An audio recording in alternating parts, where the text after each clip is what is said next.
People who lived in the 50s, 60s, or earlier or later. Was the food actually but, or was it as bad as it looks?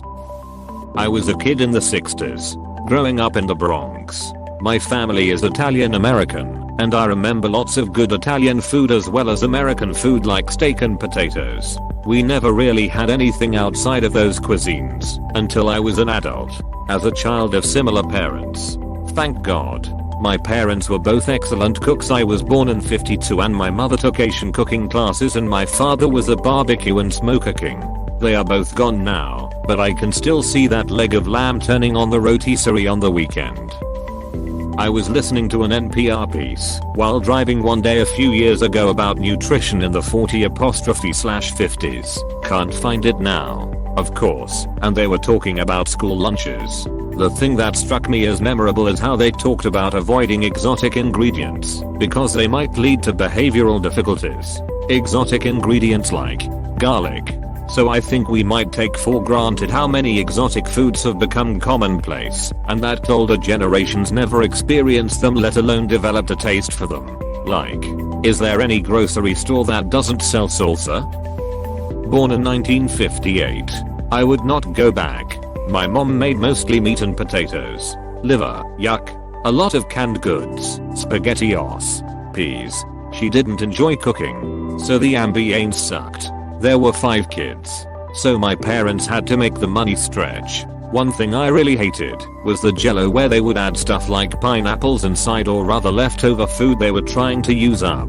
Ethnic food like Mexican, Italian or Asian was not as available. I do not look back fondly for those days. I've never been a jello fan, and my mom only ever added whipped cream to it the time she made it for us. But my friend's mom always made, oh, I still cringe to think of it, carrot jello as if it was some sort of big treat. Orange jello with grated carrots in it. My mom would talk about the jello her mother would make. Lime jello made with pineapple juice replacing part of the water, with shredded carrots mixed in. So, I looked up the recipe and made it for her birthday. The cookbook said to serve with mayonnaise in the middle of the ring molded jello. I thought, gross. No way I'm doing that. Mom loved it, but she did say, we used to eat this with mayonnaise. A few years later I made a jello mold with pickles and spam and she was not surprisingly not into it. Today we can buy fresh broccoli in February. Supply chains and transportation have improved the variety of food. Stores used to have Red Delicious, Granny Smith, and Golden Delicious. Now there are 6 or 8 apple varieties on the shelves. It's nice that, but it works both ways. I'll only eat strawberries in summer and only if they're local, Scotland or north of England. The availability of everything is overall good, but some perishables just don't travel well, and the experience of out-of-season versions is best avoided. Strawberries are the perfect example of what is lost with but farming and global distribution.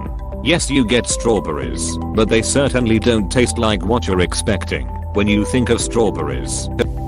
My grandma once told me that she misses the food they had in the 30 to 40 era. She grew up on a farm, so what they had food-wise was earned through their own strength and sweat.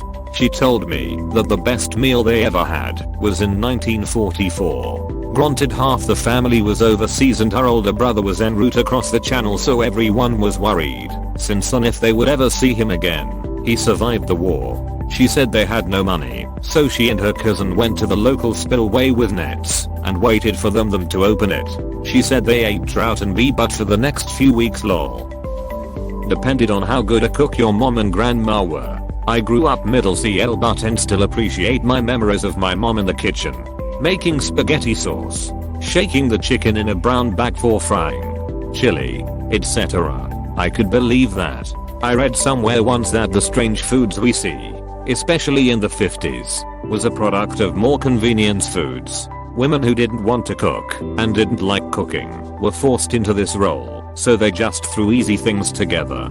I can see that. My parents are in their late 50s, but my son's father's parents are in their mid 70s. The difference in mine and his mom's cooking is outstanding.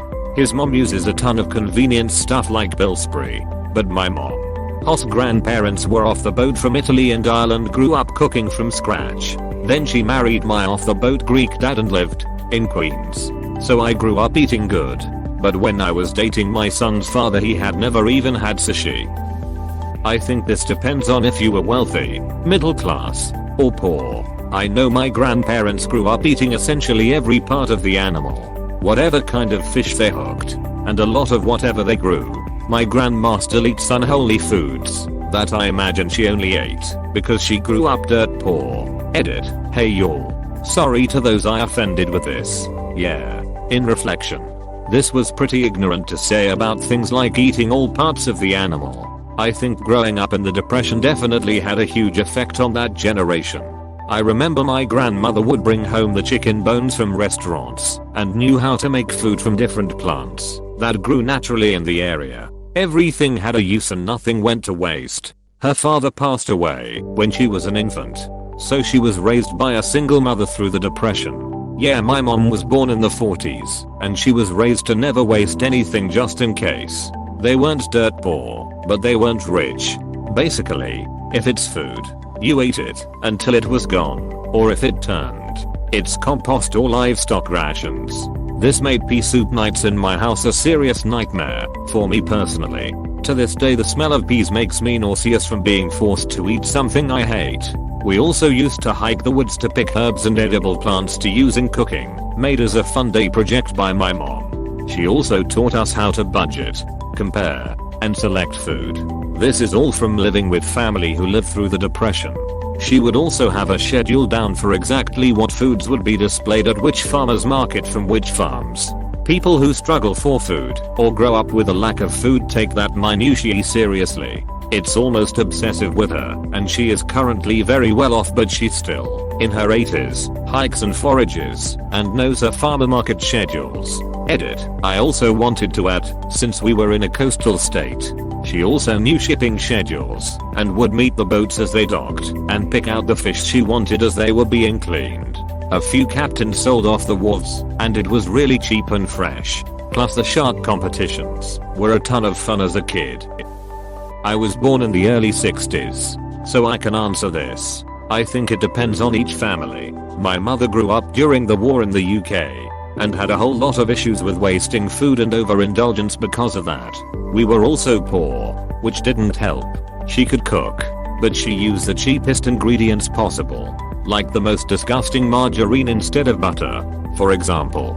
And everything had to be eaten, even if it had gone bad. We were often ill because of bad food at my grandparents'. On the other hand, food was delicious. They had a small farm with a couple of cows, some chickens, and my grandfather grew vegetables, fruit, and potatoes.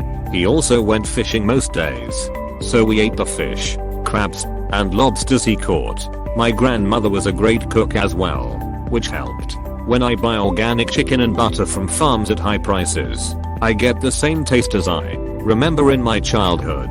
The range of food available was more limited than today. I remember trying avocados for the first time and not liking them because I was expecting a sweet fruit. I had garlic for the first time as a teenager and didn't like it either, which is funny, as I love it now, and use it a lot.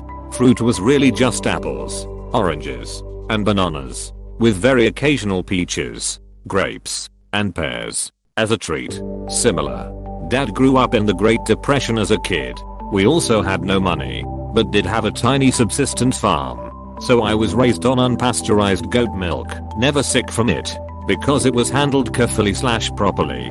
Fresh eggs, and we grew corn and rhubarb and strawberries, apples, cherries. We ate the chickens and the goats. Part of my job was to help with butchering the goats after they'd been shot. I got to wheel the heads, feet, and innards in a wheelbarrow and dump them into a big hole in the ground. Dad tried tanning a few hides, but they were made at best. One year we had a bad grasshopper infestation, and that was the year we bought the turkeys. Turkeys love grasshoppers. They were fat and happy for weeks, and then the grasshoppers got wise and kinda stayed clear of our land. And then came the phone calls from neighbors. "Mr. JDS, your turkeys are in my garden," came the icy voice over the phone.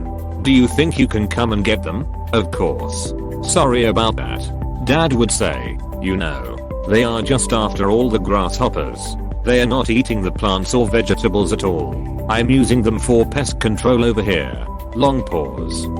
You can leave them be for a while, I guess. If you want to. Apostrophe. Our Thanksgiving turkey was £28 that year. Edit. Thank you, everyone. You are all too kind. My dad grew up very poor during the Depression. They basically survived the winter eating pinto beans, salt pork that they slaughtered, and cornbread. My dad's beans were the best. My brother played college football. Every spring they would have an inter-squad game called the Steak and Beans Bowl. The winning side ate steak and the losers ate beans. My brother got his squad together and said, if I can get my dad to cook, we'll throw the game. Apostrophe. Because the steaks were college cafeteria steaks. That last line changed everything. I grew up a kid in the 60s, B 1958. It really was just as awful as it looks today. There were a few exceptions. People didn't use spice. Everything was boiled and or overcooked. Fresh vegetables were a rarity. I remember my mom cooking hot dogs for lunch. She would boil them like crazy, then stick them soaking wet into an untoasted bun. The bread would turn to mush. Meatloaf consisted of a block of hamburger covered in Campbell's tomato soup and stuck into the oven. My mom was a decent cook for her time. No one really learned how to cook like today. It was just sustenance in some kind of way. No one in my family's sphere took the time to cook food in an appealing way. Exceptions were Kraft pizza that my older sister used to make. No extra ingredients. But I still really enjoyed it on the occasional Friday night movie night. Chinese takeout was pretty awesome. I still wish I could get Chinese food like that. Pillsbury Crescent rolls were a special treat. A few other treats were less memorable. At least got your boiled hot dog in a bun. My mom would wrap ours in a slice of sunbeam bread. My brother and I liked her Campbell's meatloaf because she used the vegetarian vegetable soup. So the loaf had noodle alphabets all over it. She overboiled spaghetti and lightly tossed it with ketchup, which I thought was okay at the time. But I preferred spaghettios. I remember canned peas with loathing. So much canned food, especially vegetables. There was something called veg-all, mixed veggies in a can. The la choy chow mein dinner from a can was exotic.